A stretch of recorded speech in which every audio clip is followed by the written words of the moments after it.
So what's up mga idol, no? Papunta pala kami ngayon sa Master Dragon Peak dito sa Bourbon, North Cebu. Isa to sa mga tourist spots na lugar dito sa amin mga idol na dinadayo talaga ng mga tao. So gusto naming puntahan, gusto naming puntahan ang lugar kung paano siya kaganda mga lodi, no? So samahan nyo kami mga lodi, let's go!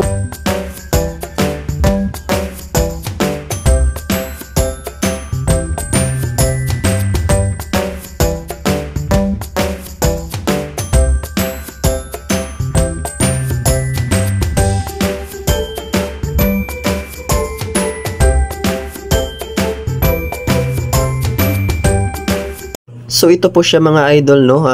Sobra po talagang na-amaze po talaga kami mga idol kasi probinsya po ito mga idol, tapos may barko sa pirata dito na nakaparada mga idol. So pagdating namin dito mga idol, wala talaga ako masabi, ang ganda talaga ng lugar mga idol. So relaxing talaga. At syempre mga idol, hindi tayo magpapahuli mga idol, no? So umakyat na rin ako mga idol para makita ko kung gaano kaganda yung view dito sa taas mga idol. So ito po siya mga idol.